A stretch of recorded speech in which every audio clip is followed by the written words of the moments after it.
Chapter 7. Take Me.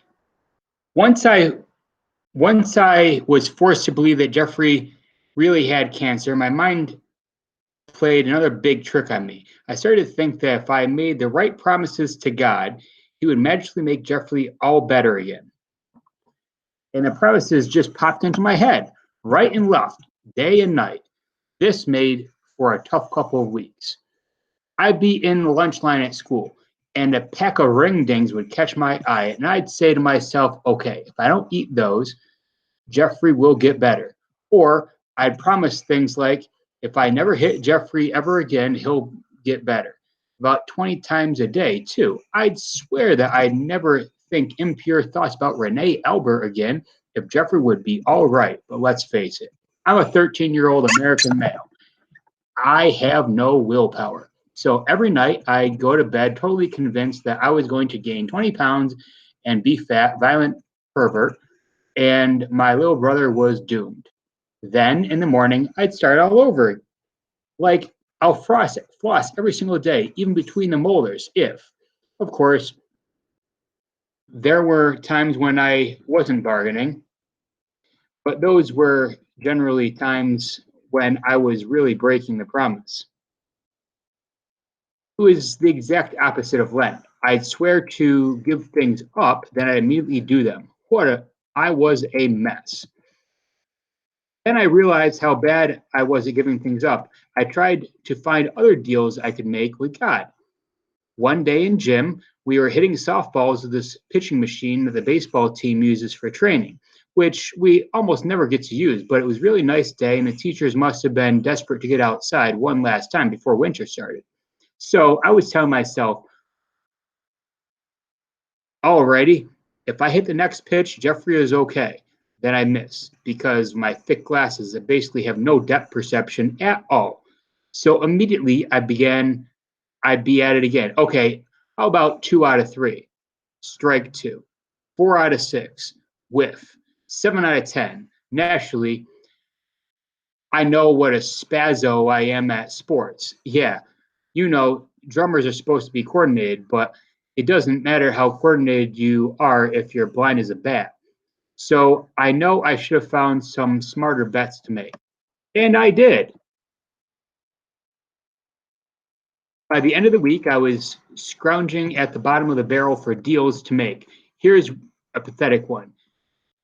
Here goes a good offer, Lord. If that bird in the tree over there flies away within 10 seconds, Jeffrey is cured.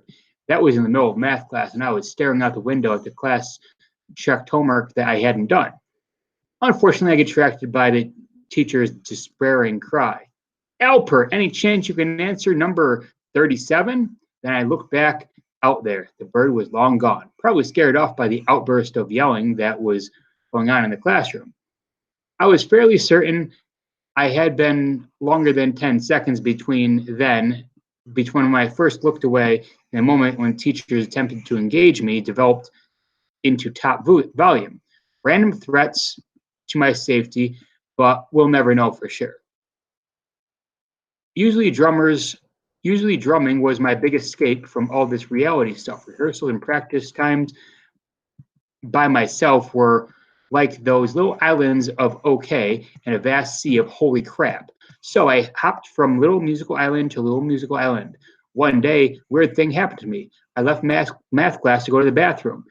On my way back, I heard this beautiful piano playing coming from the band room. Now, of course, I knew it had to be Annette. She was the only unbelievable keyboard prodigy in the building, and I knew she had this independent study piano period. But when I walked over and stuck my head in the band door, I couldn't really process what I was seeing. There was this truly pretty girl sitting at the piano with this amazing posture and her hair falling long around her face in a quite not Annette-ish way, and a serene look I had never noticed on her face before. She finished the piece and looked up long after a long time. I would be toasted like a barbecue wiener when I got back to math and blushed. She actually blushed. It was like As soon as the music disappeared, so did Smooth Annette. Then she mumbled Chopin. What? That piece, it's Chopin.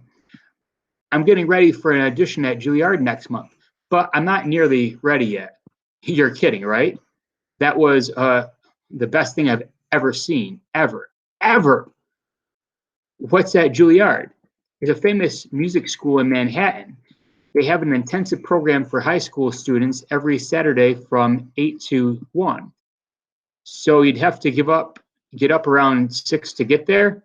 I'd have to get up around 4:30 to get there. But my parents are willing to drive me. And don't you want to have some free time on Saturdays, Stephen? This is, oh, forget it. Want to try something? Suddenly, another new Annette had sprung up. She had this kind of mischievous, flirty grin on her face. Sure, sit down at the drum set. Go ahead.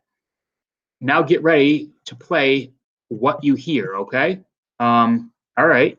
And she burst into this fantastic, complicated jazz thing. So I tried to play along with the ding, ding, ding, ding ride cymbal thing, and always works for a jazz, and immediately got the beat all tuned up, all turned up and messed around, and turned around and messed up. Annette stopped playing and laughed. She looked at me and jumped in again. Again, I got ruined in seconds. She so she jumped in for another go around and another and another. Finally, I had to ask, "What is this?" "Oh, it's just a little thing I picked up off the CD this week. It's called Take Five. It's a piano player named Dave Brubeck from like 1963. Why can't I play it?" "Well, the beat is 5/4 instead of 4/4. Huh? You have to count 5 beats for every measure instead of four. That's why it's called Take Five. Want to take another shot?" Just then the bell rang, and I realized I had officially skipped out my first class ever. Annette just smiled that new smile again and flipped me a CD disc. "Here it is, learn it."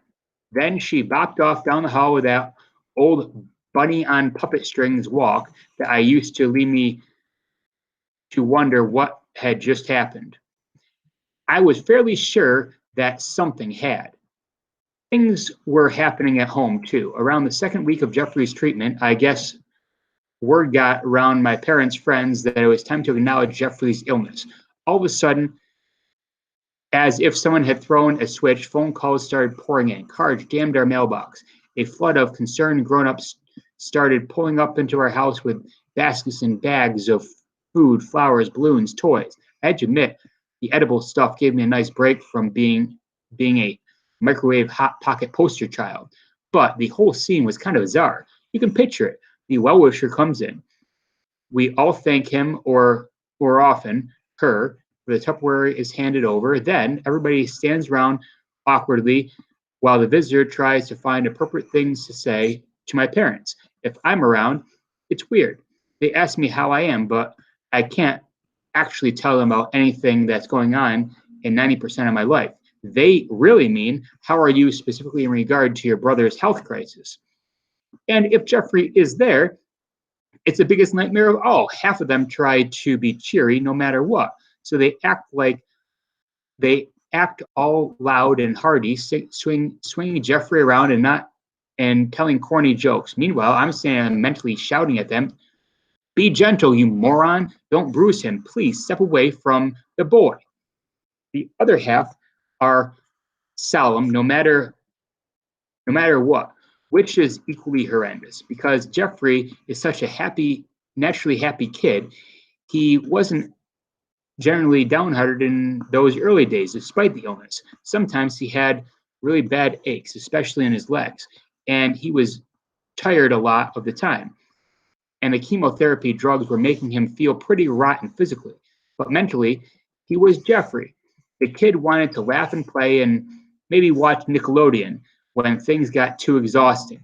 And when the frowny people came, they almost wanted to see Jeffrey be sad, sick boy, to earn the pot roast they were carrying, or whatever. And those visits dampened his spirits, for a while at least. After a week or so, though, Jeffrey and I made a game of it. As someone started up our front walk carrying an obligatory giant shopping bag, I would say, okay, Jeffrey, what do you think? Frowny or cheery? Definitely cheery, I think. We've had 3 frownies in a row. You might be right, little man. We're due for a chem right now. But she's looking a bit nervous. I'll bet you a buck she'd be a frowner. Then we opened the door, smirked at each other throughout the visit, and finally assigned the visitor a score after she left, no matter how horrendous the experience had been. I could usually get Jeffrey to laugh by acting like a sports commentator. A tremendous effort by kind old Miss Jacobs from the accounts payable department. She brings an apple pie. But wait a minute, it's store-bought. That's a mandatory deduction. Jeff will have to give her a 5 out of 10 for baked goods. In the behavior category, she's definitely cheery. Jeff, I owe you $1. You gambling shark. But she clears her throat repeatedly, a clear sign of discomfort. On the other hand, she did pat your head pretty vigorously. I'm going to have to call that a 7. But she smelled kind of funny, Stephen. Is that points off? Oh, it is. Another mandatory deduction. Was that a dirt smell or an oldness smell? Oldness. Okay, there's another mandatory deduction. Why don't we call it a 6 overall? Meanwhile, my parents would tell us to be nice if they saw all this. But ooh,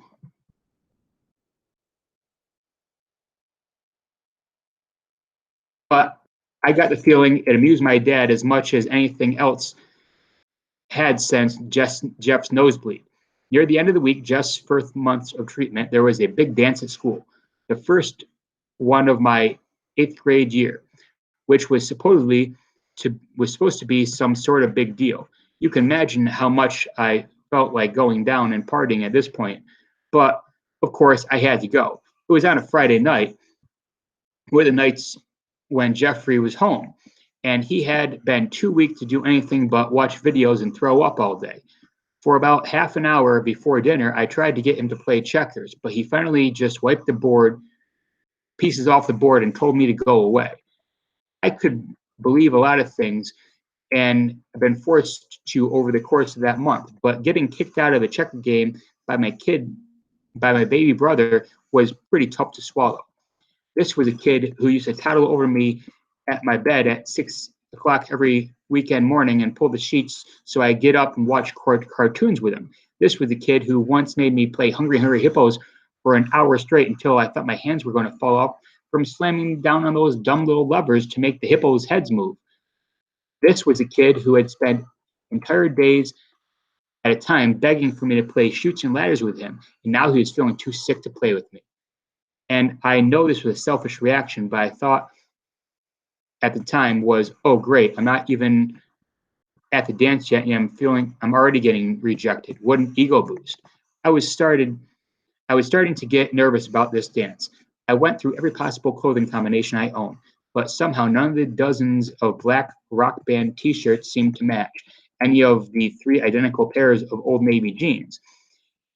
And I was still standing in my room with only my pants on, blasting WZZO, trying not to think of how horrendous Jeffrey must be feeling while I was running off to a dance, and randomly tossing shirts to and fro, and Mom appeared in the doorway. Honey, we have to hurry. We want to get you to this dance. Since your father is at the big dinner meeting at work, I have to drive you and take Jeffrey with us.